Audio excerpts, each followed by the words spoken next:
Shalom, selamat pagi.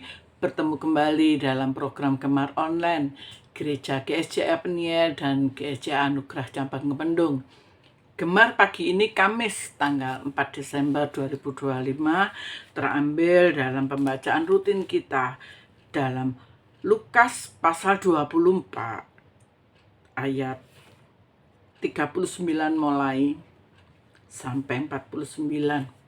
Lukas pasal 24 ini bunyi firman Tuhan ayat 39. Lihatlah tanganku dan kakiku. Aku sendirilah ini. Rabalah aku dan lihatlah, karena hantu tidak ada daging dan tulangnya seperti yang kamu lihat ada padaku. Sambil berkata demikian, ia memperlihatkan tangan dan kakinya kepada mereka. Dan ketika mereka belum percaya karena girangnya dan masih heran, berkatalah ia kepada mereka, "Adakah padamu makanan di sini?" Lalu mereka memberikan kepadanya sepotong ikan goreng. Ia mengambilnya dan memakannya di depan mata mereka. Ia berkata kepada mereka, "Inilah perkataanku yang telah kukatakan kepadamu ketika aku masih bersama-sama dengan kamu, yakni bahwa harus digenapi semua yang ada tertulis tentang aku di dalam kitab Taurat Musa dan kitab nabi-nabi dan kitab Mazmur." Lalu ia membuka pikiran mereka sehingga mereka mengerti kitab suci. Katanya kepada mereka, "Ada tertulis demikian, Mesias harus menderita dan bangkit dari antara orang mati, dan," saya ulangi ayat 46. Katanya kepada mereka, "Ada tertulis demikian, Mesias harus menderita dan bangkit dari antara orang mati pada hari yang ketiga. Dan lagi dalam namanya berita tentang pertobatan dan pengampunan dosa harus disampaikan kepada segala bangsa mulai dari Yerusalem. Kamu adalah saksi dari semuanya ini. Dan aku akan mengirimkan kepadamu apa yang dijanjikan Bapakku. Tetapi kamu harus tinggal di dalam kota ini sampai kamu diperlengkapi dengan kekuasaan dari tempat tinggi. Firman hari ini menjadi perenungan untuk kita luar biasa. Menjadi berkat untuk saya secara pribadi. Di sini Tuhan membuktikan bahwa pribadinya 100% Allah dan 100% juga manusia. Allah membuktikan bahwa ia telah menunaikan tugasnya yang Bapa berikan, yaitu tugas penebusan untuk kita manusia, hingga kita ditebus dengan darahnya Yesus, dan kita layak dan bisa ada bersama Yesus dalam kekekalan nanti. Di mana Tuhan berada, Yesus mau kita juga berada. Tapi juga Tuhan membuktikan dirinya yang 100% juga manusia. Yesus sebagai manusia mempunyai tugas dari Bapa, tugas penebusan. Dia rela memberikan dirinya, disiksa, disalib. Dan Tuhan juga mampu sebagai Allah membuktikan dia bisa bangkit dari antara orang mati.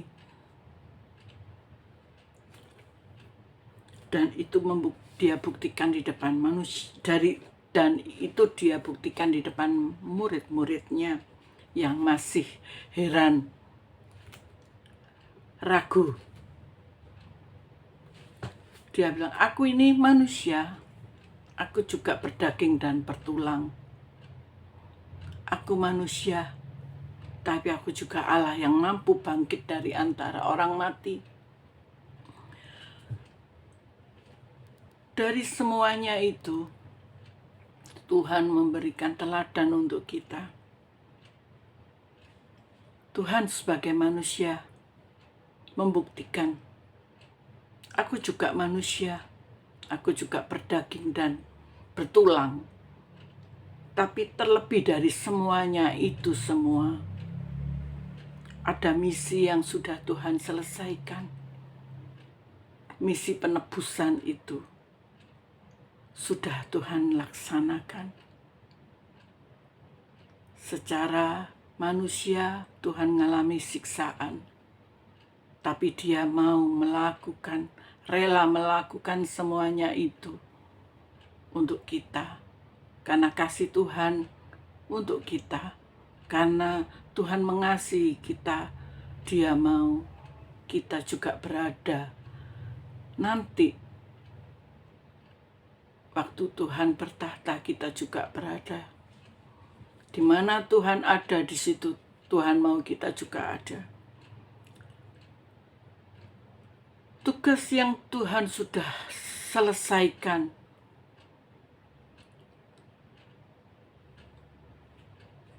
kita mau juga, kita tidak berhenti dalam jasmani kemanusiaan kita, terjebak dalam aktivitas lahiriah, terjebak dengan kegiatan-kegiatan yang sia-sia. Tuhan mau, seperti Tuhan sudah memberi kita teladan, tidak berhenti sampai di situ, dan hanya sebagai panggilan. Dipanggil karena sudah ditebus, tapi kita punya misi lebih lanjut, yaitu dalam ayat 47, dan lagi dalam namanya berita tentang pertobatan dan pengampunan dosa harus disampaikan di segala bangsa, mulai dari Yerusalem. 448, dan kamu adalah saksi dari semuanya ini. Kita adalah saksi-saksi Tuhan. Jangan hanya berhenti dalam aktivitas lahiriah, terjebak dalam rutinitas yang akhirnya membuat kita jenuh dan hanya kita lakukan hanya sebagai liturgi biasa. Tapi Tuhan mau kita jadi saksi yang bisa dilihat banyak orang dan bisa memuliakan Bapa di surga. Saksi yang bisa menjadi dan bisa mempermuliakan Bapa kita. Dan bukan hanya orang yang berhenti terjebak dalam aktivitas manusia lahiriah, terjebak dalam tugas panggilan, diselamatkan, dipanggil Tuhan, dan tidak berhenti di situ. Kita lakukan tugas kita, menjadi saksi-saksi Tuhan, menjadi surat yang tertulis yang bisa dilihat banyak orang. Itu tugas kita.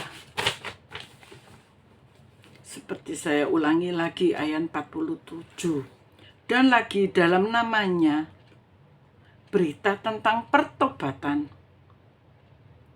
dan pengampunan dosa harus disampaikan kepada segala bangsa, mulai dari Yerusalem. Dan lebih tegas lagi di ayat katakan 48. Kamu adalah saksi dari semua ini. Kita masing-masing punya tugas, kita masing-masing punya talenta. Dan tidak dengan sia-sia Tuhan memberi kita talenta. Kita lakukan bagian kita dengan ikhlas, dengan sukacita, dengan lebih sungguh-sungguh. Kita lakukan seperti Tuhan sudah rela memberi dirinya untuk disalib. Tuhan rela memberi dirinya untuk melakukan tugas dari Bapa. Kita sebagai anak-anak juga harus meniru teladan Tuhan. Setelah kita dipanggil, kita ditebus, Tuhan memberi kita talenta pasti. Apa yang bisa kita lakukan untuk kemuliaan nama Tuhan, kita lakukan untuk kemuliaan nama Tuhan. Dengan sukacita, dengan ikhlas hati. Saya ajak Bapak Ibu Saudara sekalian baca dalam Kolose pasal 3. Kolose pasal 3 mulai ayat 23. Begini bunyi firman Tuhan. Apapun juga yang kamu perbuat, perbuatlah dengan segenap hatimu, seperti untuk Tuhan dan bukan untuk manusia. Tuhan melihat hati. Tuhan menyelidiki hati manusia, ketulusan, keikhlasan dari semua motivasi. Hanya Tuhan yang tahu. Kita manusia tidak boleh menjudge, menghakimi. Hanya Tuhan yang tahu dan menilai. Kita lanjutkan ayat 24. Kamu tahu bahwa dari Tuhanlah kamu menerima bagian yang ditentukan bagimu sebagai upah. Kristus adalah Tuhan dan kamu hambanya. Jadilah hamba yang setia. Hamba yang setia, yang selalu waspada, yang selalu setiap sedia. Kita lakukan bagian kita dengan sungguh-sungguh, dengan tulus, dengan setia. Biarlah renungan hari ini saya ajak Bapak Ibu Saudara kembali dalam Lukas 24. Saya ajak sebagai ayat terakhir. Lalu ia membuka pikiran mereka sehingga mengerti kitab suci. Biarlah juga Tuhan membuka pikiran kita dan mengerti atas panggilan Tuhan. Dan Tuhan tidak akan membiarkan kita sendiri. Seperti ayat 49. Aku akan mengirimkan kepadamu apa yang dijanjikan Bapakku.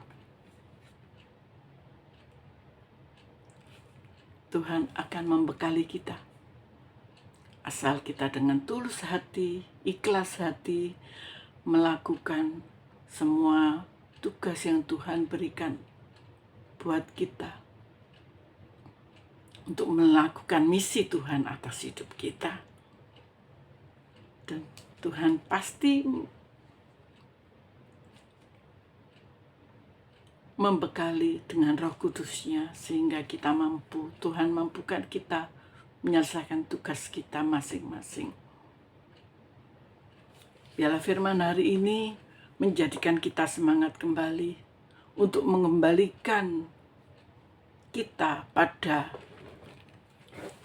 panggilan kita semula. Komitmen pribadi kita dengan Tuhan itu yang utama. Mari kita berkomitmen pribadi lepas pribadi dengan Tuhan. Biarlah Tuhan yang mampukan kita. Biarlah Tuhan yang membekali kita apa yang semua kita bisa lakukan, kita lakukan untuk Tuhan. Dan itu menjadi motivasi utama kita. Kita lakukan untuk Tuhan dan bukan untuk manusia. Amin. Mari kita mulai kegiatan kita pagi ini dengan hikmat yang dari Tuhan, seperti yang Tuhan janjikan untuk kita. Mari kita berdoa. Tuhan, terima kasih buat tebusan-Mu. Terima kasih buat korban-Mu. Terima kasih untuk panggilan-Mu. Terima kasih untuk pilihan-Mu untuk hidup kami. Terima kasih Tuhan. Siapa kami manusia yang Kau memilih kami. Siapa kami manusia yang Kau pilih, Kau tebus kami Bapa. Terima kasih. Terima kasih. Layakkan kami. Kuduskan kami. Hingga kami layak mempersembahkan hidup kami. Apa yang telah Kau berikan untuk kami, talenta, kemampuan apa, kebisaan apa, Tuhan, biarlah kami bisa mempersembahkan yang terbaik untuk kemuliaan nama-Mu. Dengan tulus hati, dengan ikhlas hati. Biarlah semua yang telah kami lakukan bisa berkenan dan menyenangkan hati-Mu. Dan bisa memuliakan nama-Mu. Dan biarlah mereka yang di luar sana melihat dan memuliakan nama-Mu. Dan mau menerima Engkau sebagai Tuhan dan Juru Selamat pribadinya. Terima kasih Tuhan. Layakkan kami, kuduskan kami. Pimpin kami setiap langkah hidup kami. Pimpin kami dalam setiap detik kehidupan kami hingga kami bisa mempersembahkan yang terbaik untuk kemuliaan nama. Terima kasih Tuhan, terima kasih Bapa. Hanya di dalam nama Tuhan Yesus Kristus ini hidup kami. Pakai kami Bapa. Haleluya, amin. Terima kasih, selamat beraktivitas, Tuhan Yesus memberkati. Amin.